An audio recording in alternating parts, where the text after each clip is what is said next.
일본의 유명한 작가 엔도 슈사쿠가 쓴 바다와 독약이라는 제목의 소설이 있습니다. 그 내용에 보면 2차 세계대전 당시에 일본의 후방기지 병원에 로데라는 의사가 있었습니다.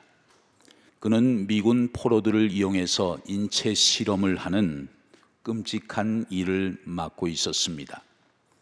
인간은 오장육부가 어느 정도 남겨질 때까지 살 수 있는 것인가? 또 다리를 잘라낼 때 피를 얼마만큼 흘려야 죽는 것인가?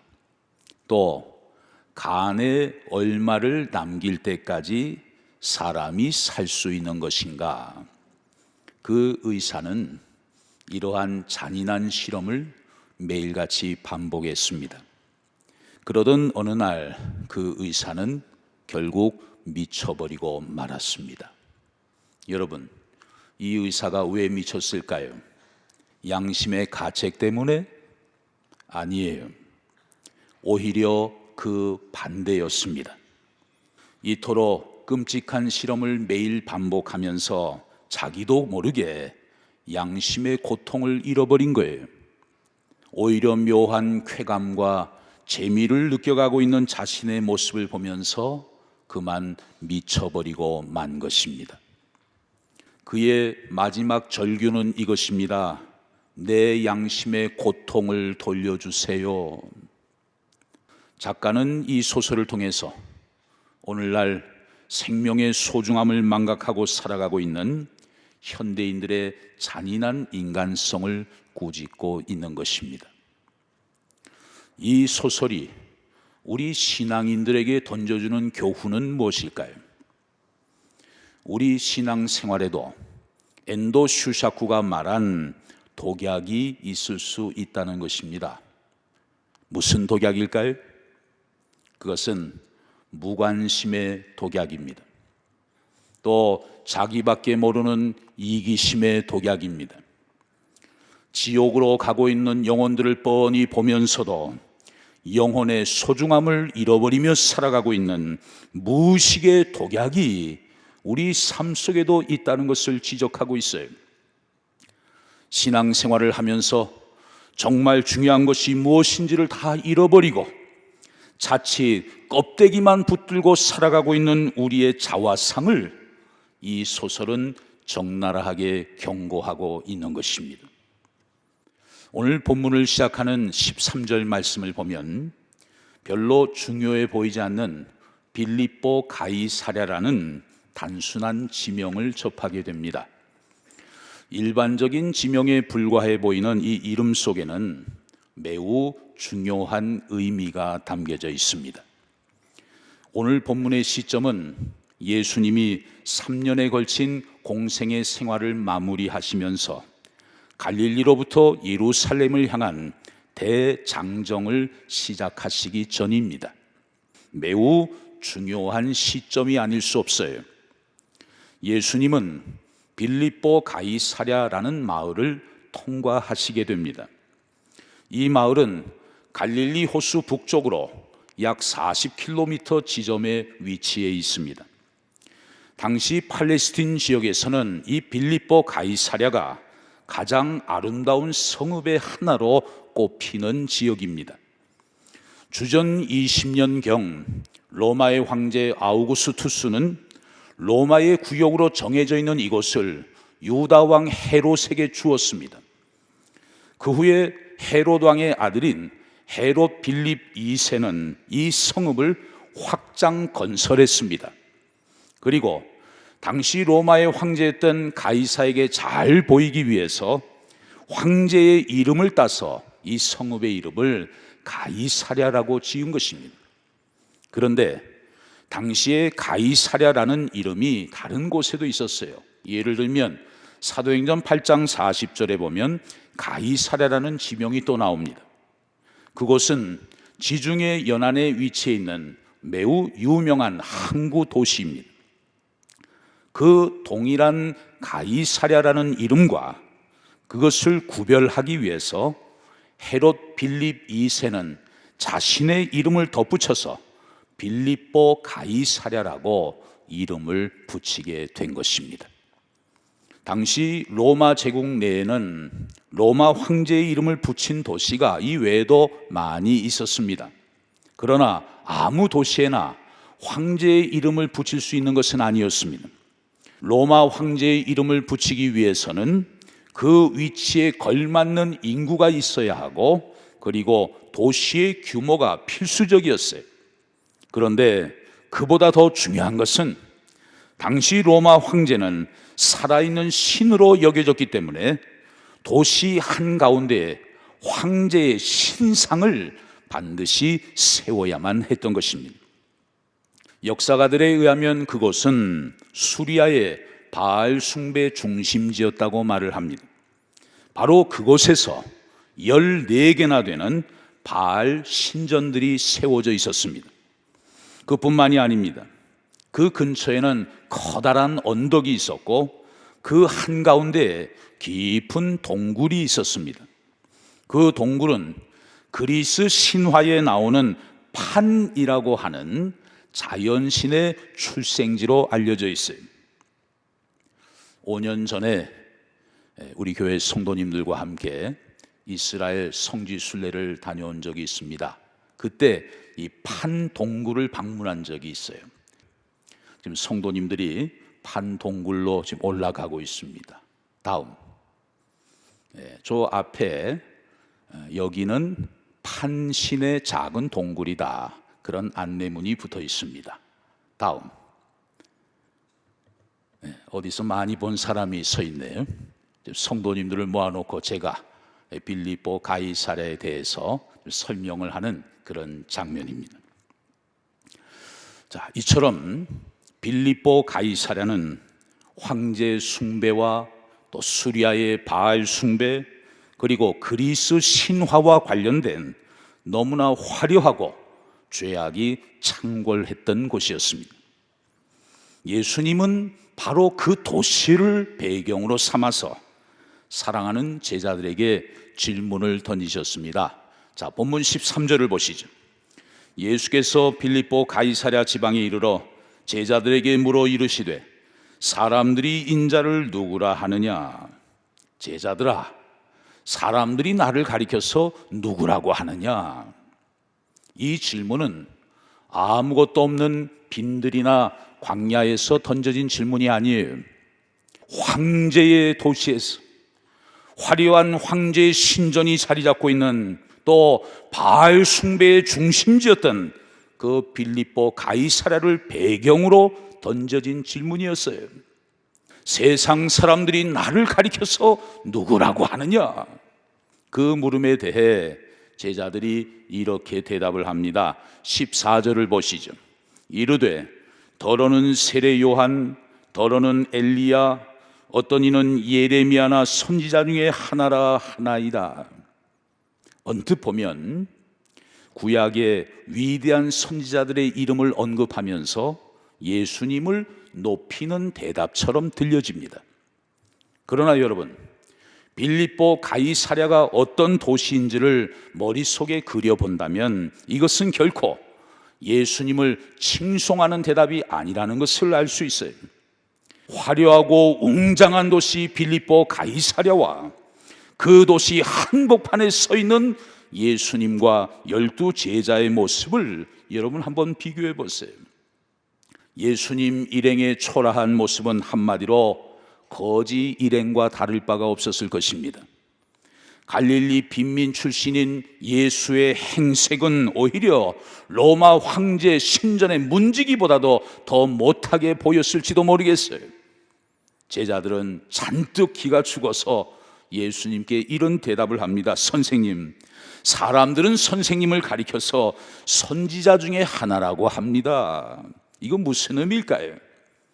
사람들은 선생님과 같은 행색을 하고 있는 사람을 로마 황제처럼 살아있는 신으로 여기지는 않는다는 뜻입니다. 기껏해야 비슷한 모습으로 이 땅에서 일했던 유다 선지자 중에 한 명 정도로 생각할 것이라는 의미였어요. 예수님이 다시 제자들에게 물으셨습니다. 그렇다면 너희들은 나를 누구라고 하느냐? 그때 베드로가 아주 유명한 대답을 하죠. 본문 16절 우리 같이 한번 읽어보겠습니다. 시작. 시몬 베드로가 대답하여 이르되 주는 그리스도시요 살아계신 하나님의 아들이시니이다. 아멘. 여러분, 이 고백은 변화산에서 신령한 모습으로 변화된 예수님의 모습을 보고 베드로가 고백한 것이 아니죠. 이 고백은 화려하고 웅장한 찬란해 보이는 황제의 도시 한가운데서 예수님께 드려진 참 신앙의 고백이었던 것입니다. 주는 그리스도시요 살아계신 하나님의 아들이시니이다. 베드로의 이 고백 내용은 크게 두 가지로 이루어져 있습니다. 하나는 주는 그리스도시요, 여기에서 주, 헬라어로 쉬라는 단어를 썼습니다. 쉬, 뜻은 당신이란 뜻이에요. 당신. 세상 사람들은 당신을 주목하지 않습니다. 그러나 당신은 그리스도이십니다. 저 웅장한 로마 제국의 황제가 구원자가 아니라 비록 초라한 모습일지라도 당신, 바로 당신이 참 구원자이십니다. 이것이 베드로의 고백이에요. 또 하나는 살아계신 하나님의 아들이시니이다 그랬습니다. 세상 사람들은 당신의 볼품없는 모습을 보면서 무시하고 조롱할 것입니다. 그러나 당신의 모습이 어떠하든지 당신은 바로 참신 살아계신 하나님의 아들이십니다. 이것이 바로 베드로의 신앙 고백이에요. 여기에서 우리는 로마 황제의 화려한 신전 앞에서 베드로가 고백한 신앙 고백의 깊은 뜻을 헤아려 볼 수가 있습니다. 선생님, 저는 어떠한 경우에도 이 세상을 지배하고 있는 황제의 가치관을 따르지 않을 것입니다. 업적주의, 성공주의, 자기 욕망을 위해 수단과 방법을 가리지 않는 황제의 가치관을 따르지 않을 것입니다. 오직 길이요 진리요 생명 되시는 예수 그리스도, 바로 당신의 말씀, 당신의 가치관을 쫓아서 끝까지 믿음의 길을 걸어갈 것입니다. 이것이 베드로의 결단과 의지의 표현이었던 것입니다. 예수님은 이러한 베드로의 신앙 고백 위에 당신의 교회를 세우시겠다고 말씀해 주셨습니다. 여러분, 오늘날 세계 정세를 살펴볼 때 정말 끝이 보이지 않는 경제의 어두운 터널을 지금 우리가 지나가고 있습니다. 최근에 원달러 환율이 세계 금융위기 여파로 어려움을 겪었던 지난 2009년 3월 이후에 13년 6개월 만에 1440원을 돌파했습니다. 또 한국과 미국 간의 기준 금리가 역전되면서 국내에 투자된 외국인들의 자금이 지금 급하게 해외로 빠져나가고 있습니다. 현재 미국의 기준 금리는 한국보다 0.75%포인트 높아요. 이러한 격차는 연말까지 1%포인트 이상 더 벌어질 것으로 전문가들은 예상하고 있습니다. 이런 상황에서 국내에 투자된 외국인 자본의 유출을 막으려면 어떻게 해야 합니까? 한국의 기준 금리를 미국보다 비슷하게 하든지 더 높이는 방법밖에 없어요. 그런데 우리 국민들의 막대한 가계 부채 규모 등을 고려할 때 지금 기준 금리를 급격하게 올리기가 정말 쉽지 않은 상황이에요. 참 어려운 형국을 맞이한 것입니다. 이런 와중에 북한에서는 지난 25일 핵 탄두를 탑재할 수 있는 SRBM 단거리 탄도미사일 한 발을 동해상으로 발사한 데 이어서 지난 28일 수요일에는 2발, 또 29일 목요일에도 2발, 그리고 어제 10월 1일 토요일에도 2발을 쏘아 올렸어요. 지금 우리나라가 동해상에서 진행하고 있는 한미연합 해상훈련을 상대로 보란듯이 지금 북한이 무력 시위를 벌이고 있는 것입니다. 전문가들은 북한이 조만간 7차 핵실험을 강행할 가능성이 높다고 그렇게 분석을 하고 있습니다. 그 시기가 언제쯤 될까요?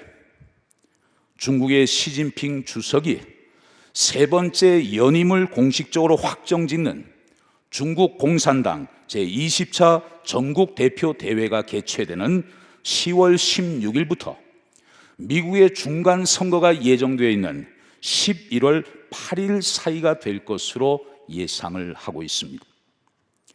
지금 대한민국은 정말 경제적으로, 안보적으로, 정치적으로 너무나 불안하고 심히 혼란스러운 상황에 처해 있다는 것을 우리가 지금 목도하고 있는 것이죠. 여러분, 이런 때일수록, 이런 위기의 시기일수록 우리는 어떠한 믿음의 자세를 가져야 할까요? 화려한 황제의 신상 앞에서도 초라해 보이는 가난한 목수 예수를 바라보면서 주는 그리스도시요 살아계신 하나님의 아들이라고 담대하게 고백했던 그 베드로의 고백처럼 내 삶의 형편이 어떠하든지 간에 나는 세상의 가치관을 따르지 않겠습니다. 나는 세속의 정신을 쫓지 않겠습니다. 오직 그리스도시요 살아계신 하나님의 아들이신 예수님만을 믿고 그리고 예수님의 말씀만을 끝까지 쫓아가겠습니다. 이 확고한 신앙 고백이 오늘 이 시간 여러분의 신앙 고백이 되실 수 있기를 주의 이름으로 축복합니다. 한 가지 더 생각해 볼 것은 오늘 본문 18절이에요. 또 내가 네게 이르노니 너는 베드로라. 내가 이 반석 위에 내 교회를 세우리니 음부의 권세가 이기지 못하리라 말씀했습니다. 여기에 이 권세라는 단어, 헬라어로 필레라는 단어를 썼습니다. 대문이라는 뜻이에요. 대문. 음부의 대문이 이기지 못하리라. 이 말씀을 대할 때 우리는 보통 전통적인 교회의 그림을 생각할 수 있겠습니다. 머릿속으로 한번 그림을 그려보십시오. 교회와 음부라는 커다란 두 성이 있습니다. 음부에서 막 쏟아져 나오는 군사들이 함성을 지르면서 교회라는 성을 매섭게 공격을 합니다. 교회라는 성이 그 음부의 공격 앞에서 흔들거리며 위태로워 보입니다. 그러나 반석 위에 세워진 교회이기 때문에 그 교회는 결코 무너지지 않습니다. 아무리 공격이 거세고 오래 지속되어도 교회는 아주 신기하게도 잘 버텨요. 왜냐하면 주인 되시는 예수님이 능력의 손으로 교회를 든든히 붙들고 계시기 때문입니다. 그래서 교회는 지난 2000년 동안 무너지지 않고 잘 버텨왔다고 생각하는 것, 이것이 전통적인 교회의 그림이었어요. 그러나 여러분, 오늘날 성서 신학자들이 주장하는 성서적인 교회의 그림은 그런 그림이 아닙니다. 예수님이 디자인하신 교회의 그림은 이처럼 소극적이고 수비적이고 무력해 보이는 교회가 아니라는 거예요. 성서적인 교회의 그림을 제가 다시 한번 소개하겠습니다. 교회라는 성에서 그리스도의 군사들이 공성퇴라는 무기를 들고 막 쏟아져 나와요. 공성퇴가 뭡니까? 길다란 통나무 한쪽 끝을 연필처럼 뾰족하게 깎아서 거기에다가 철판을 입히는 거예요. 그것을 바퀴 달린 수레에 싣거나 아니면 수십 명의 군사들이 옆구리에 끼고 달려가서 음부라는 그 성의 대문을 부수는 것입니다. 그렇게 교회가 복음의 공성퇴를 들고 세상을 공격해 나가면 세상이 그 공격을 견뎌내지 못한다는 거예요. 이 그림은 전통적인 그림과 완전히 상반된 모습입니다. 교회가 세상의 공격 앞에서 그저 수동적으로 수비만을 취하는 것이 아니라 오히려 담대하게 공격을 하며 나아갈 때, 음부의 대문이 수비에 나서지만 교회의 공격을 절대로 견뎌내지 못한다는 것입니다. 사실 우리는 지금까지 전통적인 교회의 그림에 얽매여서 항상 세상 앞에서 쩔쩔매는 그런 수비적인 삶을 살아온 것이 사실이죠. 그러나 이제 우리는 눈을 열어서 성서적인 교회의 그림을 보아야 합니다. 우리가 예수 그리스도의 십자가의 능력의 공성태를 들고 담대하게 공격하며 복음의 나팔을 힘있게 불게 될 때, 세상의 그 어떤 견고한 진도, 어떠한 사탄의 권세도 다 예수 그리스도의 이름 앞에 무너지게 될 줄로 믿습니다. 사랑하는 성도 여러분, 우리 교회는 다음 달 11월 20일 추수감사주일을 행복전도 축제의 날로 정하고, 그동안 전도하고자 작정했던 VIP 전도 대상자들을 인도하기 위해서 특별히 오늘부터 7주간 동안 전도하는 일에 온 교우들이 힘을 모으고자 합니다. 그리고 지난 2년 7개월간의 코로나 팬데믹으로 인해 현장 예배에 나오지 못하고 있는 성도님들, 또 교회에 적은 두고 있지만 여러 가지 사정으로 교회를 잠시 떠나 있는 성도님들, 그들을 다시 교회로 인도하기 위해서 전교인 총동원 주일로 지키면서 잃은 양 찾기 운동을 함께 펼쳐 나아가려고 합니다. 교회는 어떤 곳입니까? 교회는 예수 그리스도의 복음으로 세상을 정복하는 승리의 공동체라고 말할 수 있어요. 교회는 마귀에게 빼앗긴 영토를 되찾고 포로된 천국 가족을 다시 구원해내는 영적 특공대가 되어야 하는 것입니다.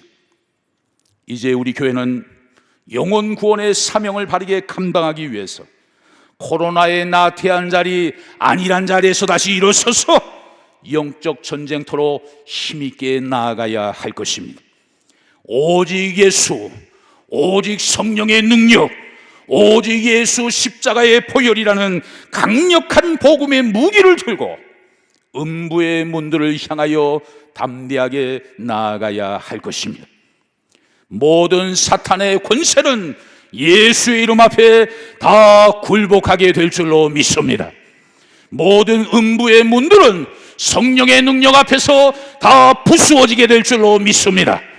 견고한 마귀의 장벽들은 십자가의 능력 앞에서 다 무너지게 될 줄로 믿습니다. 이번 행복전도 축제를 통해 한 영혼을 천하보다도 귀하게 여기시는 하나님의 마음을 우리도 가슴속에 품고 음부의 대문을 부숴버리는 교회의 사명의 역사에 함께 기쁨으로 동참하면서 하나님의 거룩하신 뜻을 온전히 이루어드리고 날마다 하나님의 은혜를 충만히 경험하며 살아가는 행복한 저와 여러분들 다 되실 수 있기를 주의 이름으로 축원합니다.